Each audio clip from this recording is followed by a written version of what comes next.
ਗਿਆਨੀ ਗੁਰਬਚਨ ਸਿੰਘ ਹੁਣਾਂ ਨੇ ਬਾਬਾ ਜੋਗਿੰਦਰ ਸਿੰਘ ਨੂੰ ਪੁੱਛਿਆ ਤੁਹਾਡੇ ਕਿੰਨੇ ਭੁਜੰਗੀ ਨੇ। ਬਾਬਾ ਜੀ ਕਹਿਣ ਲੱਗੇ ਸਾਡੇ 7 ਭੁਜੰਗੀ ਨੇ।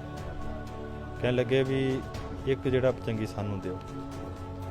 ਬਾਬਾ ਜੋਗਿੰਦਰ ਸਿੰਘ ਹੁਣਾਂ ਨੇ 7 ਭੁਜੰਗੀ ਲਾਈਨ 'ਚ ਖੜੇ ਕਰ ਦਿੱਤੇ। ਸਭ ਤੋਂ ਛੋਟੇ ਸਨ ਸੰਤ ਜਰਨੈਲ ਸਿੰਘ ਜੀ। ਸ਼੍ਰੀਮਾਨ ਸੰਤ ਗਿਆਨੀ ਗੁਰਬਚਨ ਸਿੰਘ ਹੁਣਾਂ ਨੇ ਭਾਈ ਜਰਨੈਲ ਸਿੰਘ ਦੇ ਸਿਰ ਤੇ ਹੱਥ ਰੱਖ ਦਿੱਤਾ ਕਿ ਜਿਹੜਾ ਭੁਜੰਗੀ ਸਾਨੂੰ ਦਿਓ। ਇਸ ਨਗਰ ਵਿੱਚ ਆ ਕੇ ਤਕਰੀਬਨ 2-2 ਹਫ਼ਤੇ ਕਥਾ ਕਰਿਆ ਕਰਦੇ ਸਨ। ਜਦੋਂ ਇੱਥੇ ਕਥਾ ਕਰਦੇ ਸਨ, ਆ ਸਾਹਮਣੇ ਘਰ ਹੈ ਜੀ, ਇਹ ਜੈਲਦਾਰ ਸਾਧੂ ਸਿੰਘ ਜੀ ਦਾ, ਤੇ ਇਸ ਘਰ ਵਿੱਚ ਉਹਨਾਂ ਦਾ ਆਸਣ ਹੁੰਦਾ ਸੀ, ਜਿਵੇਂ ਰਿਹਾਇਸ਼ ਕਹਿੰਦੇ ਆਪਾਂ। ਇੱਥੇ ਰਹਿੰਦੇ ਹੁੰਦੇ ਸੀ ਤੇ ਇੱਥੇ ਆ ਕੇ ਕਥਾ ਕਰਦੇ ਸੀ, ਤੇ ਇਸੇ ਘਰ ਵਿੱਚ ਉਹਨਾਂ ਦਾ ਰਹਿਣ ਬਸੇਰਾ ਹੁੰਦਾ ਸੀਗਾ। ਉਹਨਾਂ ਨਾਲ ਤਕਰੀਬਨ 100-150 ਸਿੰਘ ਹੁੰਦਾ ਸੀ। ਕੋਈ 20-25 ਸਿੰਘ ਇੱਥੇ ਸੌਂ ਗਏ, ਕੋਈ 5 ਸਿੰਘ ਕਿਸੇ ਦੇ ਘਰ ਆਸਣ, 5 ਸਿੰਘ ਕਿਸੇ ਦੇ ਘਰ, ਇਉਂ ਸਾਰੇ ਸਿੰਘਾਂ ਦੀ ਰਿਹਾਇਸ਼ ਹੁੰਦੀ ਸੀਗੀ।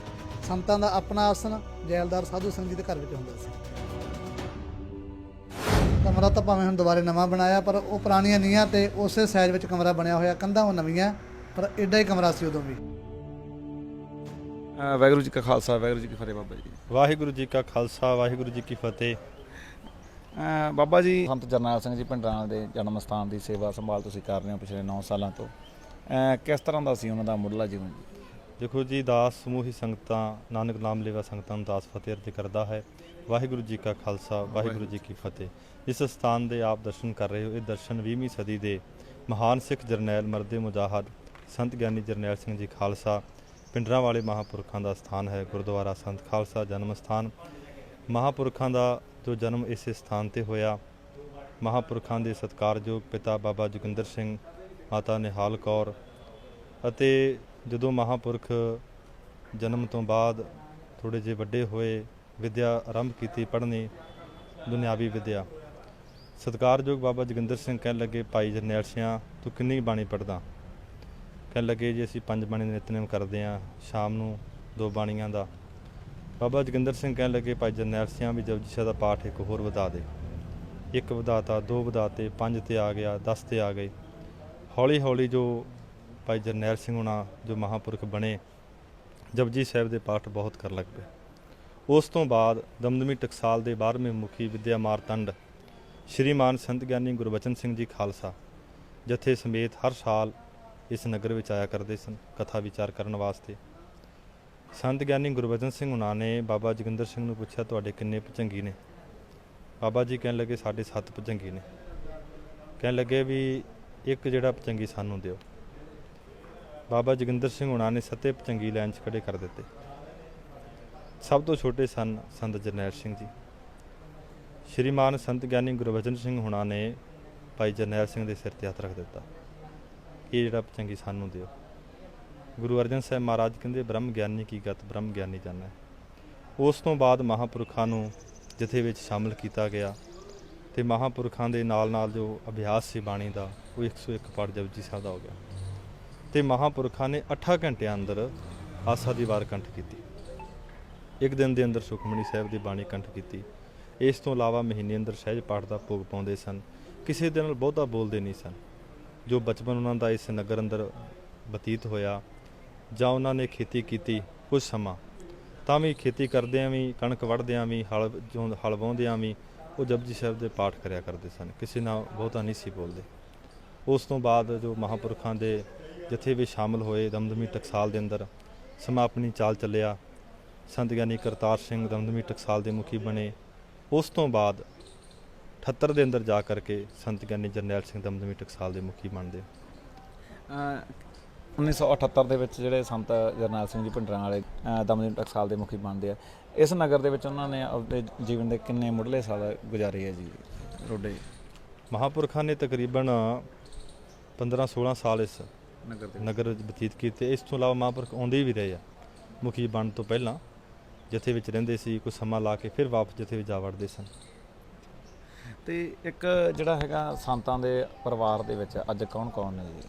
ਸੰਤਾਂ ਦੇ ਪਰਿਵਾਰ ਦੇ ਵਿੱਚੋਂ ਸੰਤਾਂ ਦੇ ਭਰਾਤਾ ਕੈਪਟਨ ਹਰਚਰਨ ਸਿੰਘ ਅਤੇ ਭਾਈ ਹਰਜੀਤ ਸਿੰਘ ਅਜੇ ਹੈਗੇ ਨੇ। ਬਾਕੀ ਜਿਹੜੇ ਸੀ ਉਹ ਕੁਝ ਸ਼ਹੀਦ ਹੋ ਗਏ, ਕੁਝ ਚੜ੍ਹਾਈ ਕਰ ਗਏ। ਇਹ ਬਾਬਾ ਜੋਗਿੰਦਰ ਸਿੰਘ ਜੀ ਦੇ ਮੈਰਿਜ ਬਾਰੇ ਲੋਕਾਂ ਦੇ ਨੂੰ ਜਿਹੜੀ ਹੈਗੀ ਕਨਫਿਊਜ਼ਨ ਆ। ਉਹਨਾਂ ਦੇ 2 ਵਿਆਹ ਸਨ। ਠੀਕ ਹੈ ਜੀ। ਇੱਕ ਦਾ ਨਾਮ ਮਾਤਾ ਧਨ ਕੌਰ ਸੀ, ਇੱਕ ਦੂਸਰੀ ਨਾਮ ਮਾਤਾ ਨਿਹਾਲ ਕੌਰ ਸੀ। ਪਹਿਲੀ ਜਿਹੜੀ ਸੀ ਉਹਨਾਂ ਦੇ 5 ਸੁਪੁੱਤਰ ਸਨ ਤੇ ਮਾਤਾ ਉਹਨਾਂ ਦਾ ਨਾਮ ਕੀ ਸੀ ਪਹਿਲੇ ਮਾਤਾ ਦਾ ਨਾਮ? ਮਾਤਾ ਧੰਨ ਕੌਰ। ਮਾਤਾ ਧੰਨ ਕੌਰ ਜੀ ਦੀ। ਤੇ ਜਿਹੜੇ ਦੂਸਰੀ ਮਾਤਾ ਸੀ ਉਹਨਾਂ ਦਾ ਨਾਮ ਸੀ ਮਾਤਾ ਨਿਹਾਲ ਕੌਰ। ਉਹਨਾਂ ਦੇ 2 ਭੁਜੰਗੀ ਸਨ, ਸੰਤ ਜਰਨੈਲ ਸਿੰਘ ਤੇ ਭਾਈ ਵੀਰ ਸਿੰਘ। ਇੱਕ ਇਹਨਾਂ ਦੀ ਸੁਪੁੱਤਰੀ ਸੀ। ਤੇ ਸੰਤ ਜਰਨੈਲ ਸਿੰਘ ਜੀ ਦੇ ਪਰਿਵਾਰ ਦੇ ਵਿੱਚੋਂ ਜਿਹੜੇ ਹੁਣ ਉਹਨਾਂ ਦੇ ਬੱਚੇ ਉਹ ਕਿੱਥੇ ਰਹਿੰਦੇ ਨੇ ਜਿਹੜੇ? ਇੱਕ ਤਾਂ ਕੈਨੇਡਾ ਦੇ ਵਿੱਚ ਨੇ, ਇੱਕ ਜਲੰਧਰ ਵਿੱਚ ਨੇ, ਭਾਈ ਸਰ ਸਿੰਘ ਹੋਣੀ। ਠੀਕ ਹੈ। ਤੇ ਉਹਨਾਂ ਦਾ ਨਾਮ ਕੀ ਜੋ ਕੈਨੇਡਾ ਰਹਿੰਦੇ ਨੇ? ਭਾਈ ਇੰਦਰਜੀਤ ਸਿੰਘ ਹੋਣੀ ਤੇ ਜਲੰਧਰ ਵਾਲਿਆਂ ਦਾ ਨਾਮ? ਭਾਈ ਈਸ਼ਰ ਸਿੰਘ ਹੋਣੀ। ਭਾਈ ਸਰ ਸਿੰਘ। ਤੇ ਬਾਬਾ ਜੀ ਫਿਰ ਹੁਣ ਜਿਵੇਂ ਇਸ ਸਥਾਨ ਤੇ ਤੁਸੀਂ ਸੇਵਾ ਸੰਭਾਲ ਕਰਦੇ ਹੋ, ਇੱਥੇ ਹੁਣ ਜਿਹੜਾ ਹੈਗਾ ਦਮਦਮੀ ਟਕਸਾਲ ਵੱਲੋਂ ਜਿਹੜਾ ਇੱਥੇ ਕੀ ਜਿਹੜਾ ਹੈਗਾ ਆਪਾਂ ਗੁਰਮਤਿ ਪ੍ਰਚਾਰ ਕੀਤਾ ਜਾਂਦਾ? ਦੇਖੋ ਜੀ, ਜਿੰਨਾ ਹੀ ਸਥਾਨ ਦਾ ਪ੍ਰਬੰਧ ਆ ਉਹ ਦਮਦਮੀ ਟਕਸਾਲ ਦੇ ਅੰਡਰ 'ਚ ਆ। ਦਮਦਮੀ ਟਕਸਾਲ ਦੇ ਵੱਲੋਂ ਹੀ ਸਾਰੇ ਇੱਥੋਂ ਦੀਆਂ ਗਤੀਵਿਧੀਆਂ ਜਿਹੜੀਆਂ ਚੱਲ ਰਹੀਆਂ ਨੇ। ਇਸ ਸਥਾਨ ਤੇ ਮਹਾਰਾਜ ਦੀ ਕਿਰਪਾ ਸਦਕਾ ਇੱਕ ਵਾਰ ਗੁਰਬਾਣੀ ਦੀ ਕਥਾ ਸੰਪੂਰਨ ਹੋ ਗਈ ਹੈ, ਦੂਸਰੀ ਚੱਲ ਰਹੀ ਹੈ। 2 ਵਾਰਾਂ ਸ੍ਰੀ ਗੁਰੂ ਨਾਨਕ ਪ੍ਰਕਾਸ਼ ਦੀ ਸੰਪੂਰਨ ਹੋਈ ਹੈ। ਇਸ ਤੋਂ ਇਲਾਵਾ ਤਕਰੀਬਨ ਇਲਾਕੇ ਤੋਂ ਬੱਚੇ ਰਹਿ ਰਹੇ ਨੇ, ਯੂਪੀ ਤੋਂ, ਰਾਜਸਥਾਨ ਤੋਂ। ਇਸ ਤੋਂ ਇਲਾਵਾ ਨਗਰ ਤੋਂ ਤਕਰੀਬਨ 60 ਤੋਂ 65 ਬੱਚੇ ਰੋਜ਼ਾਨਾ ਬੱਚੇ ਅਤੇ ਬੱਚੀਆਂ ਗੁਰਬਾਣੀ ਦੀ ਸੰਥਿਆ ਪ੍ਰਾਪਤ ਕਰ ਰਹੇ ਨੇ। ਨਾਲ ਗੱਤਕੇ ਦੀ ਕਲਾਸ ਲੱਗਦੀ ਹੈ ਤੇ ਉਹ ਕੁਝ ਸਮੇਂ ਅੰਦਰ ਅੰਦਰ ਹੀ ਅਸੀਂ ਜੋ ਕੀਰਤਨ ਦੀ ਸਿਖਲਾਈ ਹੈ ਉਹ ਵੀ ਸ਼ੁਰੂ ਕਰ ਰਹੇ ਹਾਂ। ਇਸ ਤੋਂ ਇਲਾਵਾ ਤਕਰੀਬਨ 35 ਪਾਠੀ ਜਿਹੜੇ ਨੇ ਬੱਚੇ ਬੱਚੀਆਂ ਉਹ ਬਣ ਚੁੱਕੇ ਹਨ। ਮਤਲਬ ਕਿ ਇਸ ਸਥਾਨ ਤੋਂ ਹਾਂਜੀ ਵਿਦਿਆ ਗ੍ਰਹਿਣ ਕਰ। ਹਾਂਜੀ। ਸੰਤ ਜਰਨੈਲ ਸਿੰਘ ਜੀ ਦੇ ਜਨਮ ਸਥਾਨ ਬਾਰੇ ਕੋਈ 16 ਫਰਵਰੀ ਨੂੰ ਉਹਨਾਂ ਦਾ ਮਨਾਇਆ ਜਾਂਦਾ, ਕੋਈ 2 ਜੂਨ ਨੂੰ ਮਨਾਇਆ ਜਾਂਦਾ। ਇਹ ਜਿਹੜਾ ਹੈਗਾ ਉਹਨਾਂ ਦਾ ਡੇਟ ਆਫ ਬਰਥ ਦੇ ਬਾਰੇ ਜਿਹੜਾ ਕੀ ਕਹੋਗੇ ਜੀ? ਦੇਖੋ ਜੀ, ਜਦੋਂ 1984 ਅੰਦਰ ਘੱਲੂਘਾਰਾ ਵਾਪਰਿਆ ਸਮਾਂ ਸੀ, ਜੋ ਵੀ ਮਹਾਂਪੁਰਖਾਂ ਤਸਵੀਰ ਘਰ ਵਿੱਚ ਰੱਖਦਾ ਸੀ ਉਸ ਨੂੰ ਪੁਲਿਸ ਕੁੱਟਦੀ ਸੀ, ਮਾਰਦੀ ਸੀ, ਜੇਲ੍ਹ ਵਿੱਚ ਤੱਕਦੀ ਸੀ। ਉਸ ਤੋਂ ਕੁਝ ਸਮੇਂ ਬਾਅਦ ਜੋ ਭਾਈ ਸਿਮਰਨਜੀਤ ਸਿੰਘ ਮਾਨ ਹੋਣਾ ਨੇ ਮਹਾਂਪੁਰਖਾਂ ਦਾ ਜਨਮ ਦਿਹਾੜਾ ਇੱਕ 12 ਫਰਵਰੀ ਨੂੰ ਨਿਯੁਕਤ ਕਰਕੇ ਇੱਕ ਉਹਨਾਂ ਦੀ ਯਾਦ ਵਿੱਚ ਇਹਨੂੰ ਯਾਦ ਬਣਾਇਆ ਕਰੀਏ, ਸਰਹੰਦ ਦੀ ਪਾਵਨ ਧਰਤੀ 'ਤੇ ਮਨਾਉਣਾ ਸ਼ੁਰੂ ਕੀਤਾ। ਜੋ ਮਹਾਂਪੁਰਖਾਂ ਸਹੀ ਜਨਮ ਹੈ ਉਹ 2 ਜੂਨ 1947 ਦਾ ਆ। ਫਿਰ ਨਗਰ ਦੀਆਂ ਸੰਗਤਾਂ ਨੇ, ਵਿਦੇਸ਼ਾਂ ਸੰਗਤਾਂ ਨੇ ਮੰਗ ਕੀਤੀ ਕਿ ਮਹਾਂਪੁਰਖਾਂ ਦਾ ਸਥਾਨ ਬਣ ਗਿਆ ਹੈ, ਇਸ ਸਥਾਨ ਤੋਂ ਤੁਸੀਂ ਆਰੰਭ ਕਰੋ। ਅਸੀਂ 2018 ਦੇ ਅੰਦਰ ਸ੍ਰੀ ਅਖੰਡ ਪਾਠ ਸਾਹਿਬ ਸਾਰਾ ਲਾਈਵ ਕੀਤਾ ਵਾਜੇ ਕੌਮ TV ਤੇ। ਉਹ ਤੋਂ ਅਸੀਂ ਮਹਾਂਪੁਰਖਾਂ ਦਾ ਜਨਮ ਜਿਹੜਾ ਹੈ, ਜਨਮ ਦਿਹਾੜਾ 31 ਮਈ ਨੂੰ ਸ੍ਰੀ ਅਖੰਡ ਪਾਠ ਪ੍ਰਕਾਸ਼ ਕਰਦੇ ਹਾਂ। 2 ਜੂਨ ਨੂੰ ਭੋਗ ਪਾਉਂਦੇ ਹਾਂ। ਕੀਰਤਨ ਕਥਾ ਵਿਚਾਰ ਹੁੰਦੀ ਹੈ। ਬੇਅੰਤ ਗੁਰੂ ਨਾਨਕ ਨੇ ਸੰਗਤਾਂ ਹਾਜ਼ਰੀਆਂ ਭਰਦੀਆਂ ਹਨ।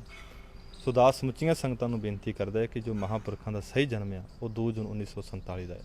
2 ਜੂਨ 1947 ਦਾ, ਮਤਲਬ ਕਿ 37 ਸਾਲ ਦੇ ਸੀਗੇ ਜਦੋਂ 1984 ਦੀ ਘਟਨਾ ਵਾਪਰੀ। ਹਾਂਜੀ। ਤੇ ਬਾਬਾ ਜੀ ਹੁਣ ਜਿਹੜਾ ਹੈਗਾ ਸੰਤ ਜਰਨੈਲ ਸਿੰਘ ਜੀ ਦਾ ਜਿਹੜਾ ਜੀਵਨ ਦਾ ਫਲਸਫਾ ਸੀਗਾ, ਕਿਉਂਕਿ ਦੁਨੀਆ ਜਿਹੜਾ ਹੈਗਾ ਕਾਫੀ ਲੋਕਾਂ ਨੂੰ ਕਲੀਅਰ ਵੀ ਹੈ ਤੇ ਕਈਆਂ ਨੂੰ ਜਿਹੜਾ ਹੈਗਾ ਨਹੀਂ ਵੀ ਕਲੀਅਰ, ਕਿ ਉਹਨਾਂ ਦਾ ਕੀ ਸਿੱਖੀ ਸਿਧਾਂਤ ਸੀਗਾ, ਕੀ ਉਹਨਾਂ ਦਾ ਜਿਹੜਾ ਜੀਵਨ ਦਾ ਫਲਸਫਾ ਸੀਗਾ? ਦੇਖੋ ਜੀ, ਉਹਨਾਂ ਨੇ ਜੋ ਗੁਰੂ ਸਾਹਿਬਾਨ ਦਾ ਸਿਧਾਂਤ ਆ ਨਾ, ਜੋ ਗੁਰ ਕਹੇ ਸੋਈ ਭਲ ਮੰਨ ਹੋ, ਜੋ ਗੁਰੂ ਕਹਿੰਦਾ ਉਸ ਨੂੰ ਸਤ ਕਰਕੇ ਮੰਨਣਾ। ਜਿਵੇਂ ਭਗਤਾਂ ਨੇ ਮੰਨਿਆ, ਗੁਰਸਿੱਖਾਂ ਨੇ ਮੰਨਿਆ, ਮਹਾਂਪੁਰਖਾਂ ਨੇ ਗੁਰਬਾਣੀ 'ਤੇ ਪੂਰਾ ਪਹਿਰਾ ਦਿੱਤਾ। ਗੁਰੂ ਗ੍ਰੰਥ ਸਾਹਿਬ ਦੇ ਜੋ ਮਰਿਆਦਾ ਹੈ, ਜੋ ਸਿਧਾਂਤ ਆ, ਉਹਨਾਂ 'ਤੇ ਪਹਿਰਾ ਦਿੱਤਾ ਤੇ ਮਹਾਂਪੁਰਖਾਂ ਨੇ ਆਪ ਕਮਾਈ ਕੀਤੀ। ਤਾਂ ਹੀ ਦੇਖੋ ਤੁਸੀਂ ਉਹਨਾਂ ਦੇ ਜਦੋਂ ਬੋਲ ਸਨ ਮੰਜੀ ਸਾਹਿਬ ਦੀਵਾਨ ਹਾਲ ਤੋਂ, ਜਦੋਂ ਵੀ ਸਪੀਚ ਬੋਲਦੇ ਸਨ, ਬੇਅੰਤ ਮਰ ਜੀਵੜੇ, ਚਾਹੇ ਉਹ ਮੋਨੇ ਸਨ, ਸ਼ਰਾਬੀ ਸਨ, ਉਹਨਾਂ ਦੇ ਬੋਲ ਸੁਣ ਕਰਕੇ ਅੰਮ੍ਰਿਤਧਾਰੀ ਹੋ ਕੇ ਤੇ ਉਹਨਾਂ ਨੇ 1984 ਅੰਦਰ ਸ਼ਹਾਦਤਾਂ ਦੇ ਜਾਮ ਪੀਤੇ। ਕਾਰਨ ਕੀ ਹੈ? ਉਹਨਾਂ ਦੀ ਕਮਾਈ। ਉਹਨਾਂ ਦੀ ਕਮਾਈ ਨੂੰ ਅੱਜ ਵੀ ਉਹਨਾਂ ਦੀ ਸਪੀਚਾਂ ਸੁਣ ਕੇ ਦੇਸ਼ਾਂ ਵਿਦੇਸ਼ਾਂ ਅੰਦਰ ਨੌਜਵਾਨ ਸਾਡੇ ਨੇ ਅੰਮ੍ਰਿਤਧਾਰੀ ਹੋ ਰਹੇ ਨੇ। ਮੁੱਖ ਦੀ ਗੱਲ ਹੈ ਕਿ ਉਹਨਾਂ ਨੇ ਕਮਾਈ ਬੇਅੰਤ ਕੀਤੀ। ਸਾਰਾ ਫਲ ਜਿਹੜਾ ਕਮਾਈ ਦਾ ਹੈ। ਹਾਂ, ਤੁਸੀਂ ਸਮਾਂ ਦਿੱਤਾ ਬਾਬਾ ਜੀ, ਬਹੁਤ ਬਹੁਤ ਧੰਨਵਾਦ। ਸੰਤ ਜਰਨੈਲ ਸਿੰਘ ਜੀ ਭਿੰਡਰਾਂ ਵਾਲਿਆਂ ਨੇ ਇਸ ਗੁਰਦੁਆਰਾ ਸਾਹਿਬ ਦਾ ਨੀਂਹ ਪੱਥਰ ਹੈ ਜਿਹੜਾ 23 ਫਰਵਰੀ 1981 ਨੂੰ ਪਵਿੱਤਰ ਕਰ ਕਮਲਾਂ ਨਾਲ ਰੱਖਿਆ ਸੀ। ਇਹ ਪਿੰਡ ਲੰਗਿਆਣਾ ਨਵਾਂ, ਮੇਰੇ ਨਾਲ ਭਾਈ ਜੀ ਨੇ ਇਸ ਜਗ੍ਹਾ ਦੇ ਉੱਪਰ ਸੰਤ ਜਰਨੈਲ ਸਿੰਘ ਜੀ ਨੇ ਗੁਰਦੁਆਰਾ ਸਾਹਿਬ ਦੀ ਨੀਂਹ ਪੱਥਰ ਰੱਖਿਆ। ਫਿਰ ਇੱਥੇ ਸਮਾਂ ਵੀ ਬਿਤਾਇਆ ਹੋਣਾ, ਕਿਸ ਤਰ੍ਹਾਂ ਦਾ ਜੀਵਨ ਸੀ? ਹਾਂਜੀ, ਸਾਡੇ ਪਿਤਾ ਜੀ ਸੰਤ ਬਾਬਾ ਪ੍ਰਤਾਪ ਸਿੰਘ ਜੀ, ਜਿਨ੍ਹਾਂ ਨੇ ਇੱਥੇ ਲਗਭਗ 56 ਸਾਲ ਸੇਵਾ ਕੀਤੀ ਹੈ, ਉਹਨਾਂ ਦਾ ਸੰਤ ਗਿਆਨੀ ਜਰਨੈਲ ਸਿੰਘ ਜੀ ਖਾਲਸਾ ਭਿੰਡਰਾਂ ਵਾਲਿਆਂ ਨਾਲ ਬਹੁਤ ਪਿਆਰ ਸੀਗਾ ਤੇ ਮਹਾਂਪੁਰਸ਼ਾਂ ਨੂੰ 1981 ਵਿੱਚ ਬੇਨਤੀ ਕੀਤੀ ਕਿ ਆਪਾਂ ਨਗਰ ਦਾ ਨਵਾਂ ਸਥਾਨ ਜੋ ਗੁਰਦੁਆਰਾ ਸਾਹਿਬ ਬਿਲਡਿੰਗ ਆਰੰਭ ਕਰਨੀ ਹੈ, ਤੁਸੀਂ ਨੀਂਹ ਪੱਥਰ ਰੱਖਣਾ ਹੈ। ਸੰਤ ਜਰਨੈਲ ਸਿੰਘ ਜੀ ਪਿਤਾ ਜੀ ਦੀ ਬੇਨਤੀ ਨੂੰ ਮੰਨ ਕੇ ਸਪੈਸ਼ਲ ਵਿਸ਼ੇਸ਼ ਤੌਰ ਤੇ ਇੱਥੇ ਨੀਂਹ ਪੱਥਰ ਰੱਖਣ ਆਏ ਸੀ। ਤੇ ਹੋਰ ਉਹਨਾਂ ਦੇ ਬਾਰੇ ਜਾਂ ਤੁਸੀਂ ਆਪਣੇ ਜੀਵਨ ਦੇ ਵਿੱਚ ਜਾਂ ਸੰਤ ਦਾ ਕਿਸ ਤਰ੍ਹਾਂ ਸੁਭਾਅ ਸੀ, ਕਿਸ ਤਰ੍ਹਾਂ ਉਹ ਸੇਵਾ ਭਾਵਨਾ ਸੀ ਉਹਨਾਂ ਦੀ? ਸਾਡਾ ਤਾਂ ਜਨਮ ਜਿਹੜਾ ਉਹ 1981 ਦਾ ਜੀ। ਮੈਂ ਤਾਂ 84 ਮੌਕੇ 3 ਸਾਲ ਦਾ ਸੀਗਾ ਸਾਡੇ ਪਿਤਾ ਜੀ ਨਾਲ ਸੰਤ ਗਿਆਨੀ ਜਰਨੈਲ ਸਿੰਘ ਜੀ ਦਾ ਬਹੁਤ ਪਿਆਰ ਸੀਗਾ ਤੇ ਰੋਡੇ ਨਗਰ ਨਾਲ ਹੀ ਇੱਥੋਂ 3 ਕਿਲੋਮੀਟਰ ਆ। ਤੇ ਸੰਤ ਜਰਨੈਲ ਸਿੰਘ ਜੀ ਖਾਲਸਾ ਭਿੰਡਰਾਂ ਵਾਲੇ ਜਦੋਂ ਟਕਸਾਲ ਦੇ ਮੁਖੀ ਵੀ ਨਹੀਂ ਸਨ ਬਣੇ, ਉਹਦੇ ਤੋਂ ਪਹਿਲਾਂ ਵੀ ਇੱਥੇ ਆਮ ਹੀ ਪਿਤਾ ਜੀ ਨੂੰ ਮਿਲਣ ਵਾਸਤੇ ਆ ਕੇ ਬਚਨ ਬਲਾਸ ਕਰਨੇ ਤੇ ਮਿਲਣ ਵਾਸਤੇ ਆ ਜਾਣਾ। ਉਹਨਾਂ ਦਾ ਬਹੁਤ ਡੂੰਘਾ ਪਿਆਰ ਸੀਗਾ। ਜਦੋਂ ਸੰਤ ਗਿਆਨੀ ਜਰਨੈਲ ਸਿੰਘ ਜੀ ਖਾਲਸਾ ਭਿੰਡਰਾਂ ਵਾਲੇ ਹਾਲੇ ਟਕਸਾਲ ਦੇ ਮੁਖੀ ਨਹੀਂ ਸੀ ਬਣੇ ਤੇ ਸੰਤ ਗਿਆਨੀ ਗੁਰਬਚਨ ਸਿੰਘ ਜੀ ਖਾਲਸਾ ਭਿੰਡਰਾਂ ਵਾਲੇ 12ਵੇਂ ਮੁਖੀ ਦਮਦਮੀ ਟਕਸਾਲ ਦੇ, ਉਹ ਇਸ ਨਗਰ ਵਿੱਚ ਕਥਾ ਕਰਨ ਵਾਸਤੇ ਆਇਆ ਕਰਦੇ ਸੀ ਜਥੇ ਸਮੇਤ।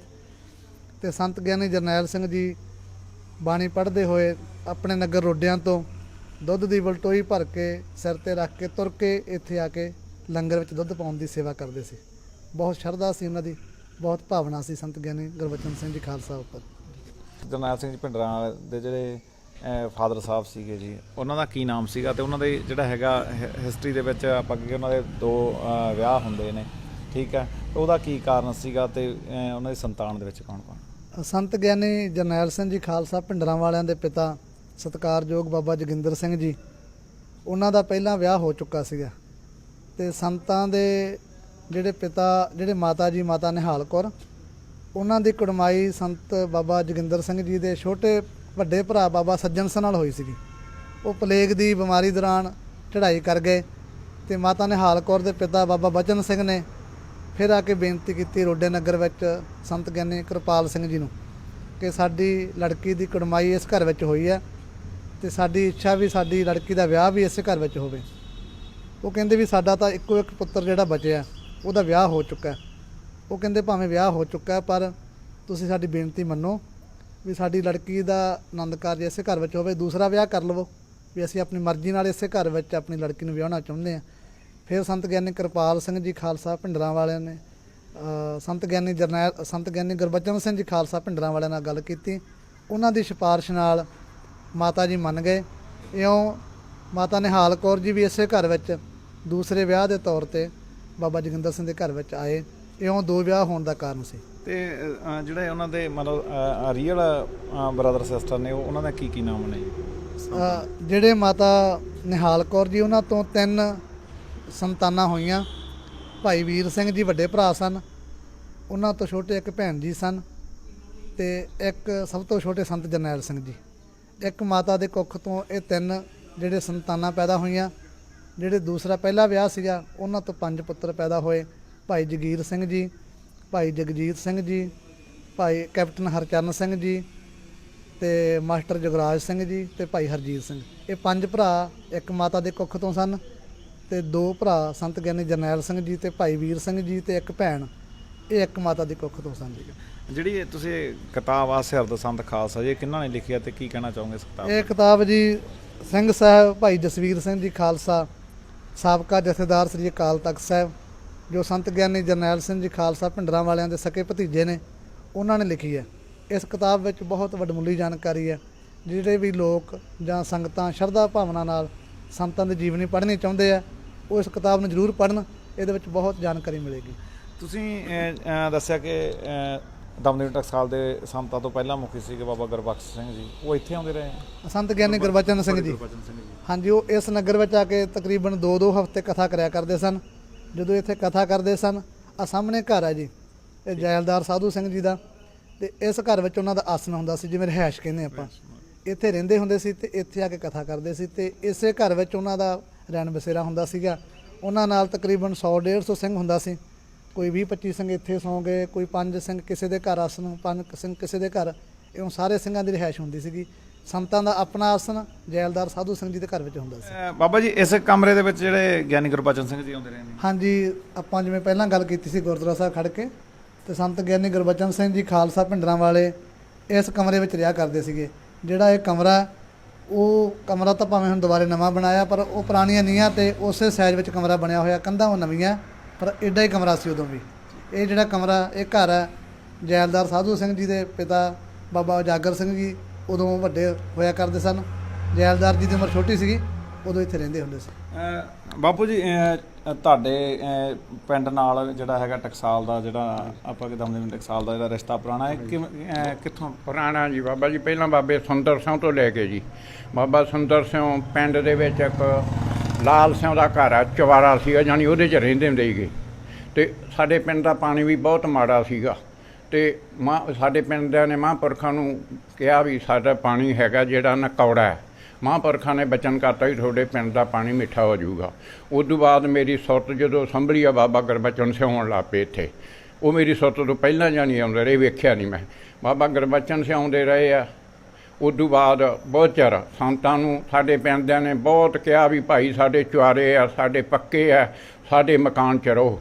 ਪਰ ਮਹਾਂਪੁਰਖਾਂ ਦੇ ਭਾਈ ਸਾਡਾ ਤਾਂ ਇਹੀ ਚੁਆਰਾ, ਇਹੀ ਪੱਕਾ, ਇਹੀ ਸਭ ਕੁਝ, ਅਸੀਂ ਤਾਂ ਇੱਥੇ ਹੀ ਰਵਾਂਗੇ, ਭਲਾ ਕੁਛ ਵੀ ਹੋ ਜੇ। ਸਾਡਾ ਕੱਚਾ ਹੀ ਜਮਾਂ, ਅਤੇ ਕੱਚੇ ਦੇ ਵਿੱਚ ਹੀ ਮਹਾਂਪੁਰਖ ਇੱਥੇ ਰਹਿੰਦੇ ਰਹੇ ਆ। ਆਥਣ ਸਵੇਰ ਜਦੋਂ ਕਥਾ ਕਰਨ ਜਾਣਾ ਗੁਰਦੁਆਰੇ, ਉਦੋਂ ਬਾਅਦ ਇੱਥੇ ਆਉਣਾ। ਬਾਬਾ ਠਾਕਰ ਸਿੰਘ, ਬਾਬਾ ਇੰਦਰ ਸਿੰਘ, ਉਹ ਗੁਰਬਈ ਹੁੰਦੇ ਸੀਗੇ ਮਹਾਂਪੁਰਖਾਂ ਦੇ, ਅਤੇ ਨਾਲ 100 ਸਵਾ 100 ਸਿੰਘ ਮਹਾਂਪੁਰਖਾਂ ਦੇ ਨਾਲ ਹੁੰਦੇ ਸੀ। ਉਹ ਆਸਣ ਹੁੰਦਾ ਸੀ, ਸਾਡੇ ਸਾਰੇ ਪਿੰਡ ਦੇ ਵਿੱਚ ਹੀ ਆਸਣ ਹੁੰਦਾ ਸੀਗਾ। ਮਹਾਂਪੁਰਖਾਂ ਦੀ ਦੇਣ ਆ, ਸਾਡਾ ਪਿੰਡ ਮੌਜ ਕਰਦਾ ਹੈ। ਠੀਕ ਹੈ ਬਾਪੂ ਜੀ, ਜਿਹੜਾ ਹੈਗਾ ਗੁਰਦੁਆਰਾ ਸਾਹਿਬ ਵੀ ਜਿਹੜਾ ਹੈਗਾ ਸੰਤ ਜਰਨੈਲ ਸਿੰਘ ਜੀ ਭਿੰਡਰਾਂ ਨੇ ਉਹਦਾ ਨੀਂਹ ਪੱਥਰ ਰੱਖਿਆ, ਉਹ ਵੀ ਇੱਥੇ ਸੇਵਾ ਕਰਦੇ? ਹਾਂਜੀ ਹਾਂਜੀ, ਉਹ ਵੀ ਪਹਿਲਾਂ ਸਾਡੇ ਸੀਗਾ ਸਾਈਡ 'ਤੇ ਸ਼ਿਵ ਦੇ ਪਾਸੇ ਨੂੰ। ਉਸ ਤੋਂ ਬਾਅਦ ਮਹਾਂਪੁਰਖਾਂ ਨੂੰ ਅਸੀਂ ਆਉਂਦੇ ਰਹੇ ਆ, ਉਹਨਾਂ ਨੂੰ ਕਹਿਤਾ ਮਹਾਂਪੁਰਖੋ ਜੀ ਅਸੀਂ ਪੁਰਾਣਾ ਸਾਡਾ ਬਹੁਤ ਚਿਰ ਦਾ ਪਹਿਲਾਂ ਦਾ ਬਣਿਆ ਹੋਇਆ ਗੁਰਦੁਆਰਾ ਨਵਾਂ ਬਣਾਉਣਾ। ਫਿਰ ਜਰਨੈਲ ਸਿੰਘ ਨੇ ਸੰਤ ਬਾਬੇ ਪ੍ਰਤਾਪ ਸਿੰਘ ਨੂੰ ਕਹਿ ਕੇ ਇਹਦੀ ਨੀਂਹ ਰੱਖੀ। ਬਾਬਾ ਪ੍ਰਸਾਦ ਸਿੰਘ ਨੇ ਵਿਚਾਰੇ ਨੇ ਬਹੁਤ ਸਾਡੇ ਪਿੰਡ 'ਚ ਜਿੰਨਾ ਕਹਿ ਲਈਏ ਉਦੋਂ ਵੱਧ ਹੀ ਜਿੰਨਾ ਬਾਣੀ ਪੜ੍ਹ ਕੇ ਪੜ੍ਹਾਈ ਬਹੁਤ ਜਾਣੀ ਨਾ, ਹੁਣ ਵੀ 100 ਸਵਾ 100 ਮੁੰਡਾ ਨਿੱਤ ਆਥਣ ਫੇਰ ਸਾਡੇ ਇੱਥੇ ਸਿੱਖ ਕੇ ਜਾਂਦਾ। ਹਾਂਜੀ, ਸੋ ਇਹ ਜਿਹੜਾ ਪਹਿਲਾ ਭਾਗ ਹੈ ਜਿਹਦੇ ਵਿੱਚ ਅਸੀਂ ਸੰਤ ਜਰਨੈਲ ਸਿੰਘ ਜੀ ਭਿੰਡਰਾਂ ਵਾਲਿਆਂ ਦੇ ਜੀਵਨ ਬਾਰੇ ਜਿਹੜਾ ਹੈਗਾ, ਉਹਨਾਂ ਦੇ ਪਿੰਡ ਦੇ ਤੋਂ ਲੈ ਕੇ ਰੋਡੇ ਤੋਂ ਲੈ ਕੇ ਨਾਲ ਲੰਗਣਾ ਕਲਾਂ ਜਿਹੜਾ ਨਾਲ ਪਿੰਡ ਹੈ ਜਿੱਥੇ ਉਹ ਸੇਵਾ ਵੀ ਕਰਦੇ ਰਹੇ, ਕਿਉਂਕਿ ਦੋਨਾਂ ਪਿੰਡਾਂ ਦਾ ਜਿਹੜਾ ਰਸਤਾ ਲਗਭਗ 2.5 ਕਿਲੋਮੀਟਰ ਦਾ ਹੀ ਹੈ। ਠੀਕ ਹੈ, ਤਾਂ ਆਉਣ ਵਾਲੀਆਂ ਵੀਡੀਓ ਦੇ ਵਿੱਚ ਵੀ ਆਪਾਂ ਇਹ ਕੜੀ ਨੂੰ ਅੱਗੇ ਜਾਰੀ ਰੱਖਾਂਗੇ। ਬਣੇ ਰਹੋ ਗੁਰਪ੍ਰੀਤ ਕੋਟਲੀ ਫੇਸਬੁੱਕ ਪੇਜ ਨਾਲ, ਗੁਰਪ੍ਰੀਤ ਕੋਟਲੀ YouTube ਚੈਨਲ ਨਾਲ। ਤੁਹਾਡਾ ਬਹੁਤ ਬਹੁਤ ਧੰਨਵਾਦ।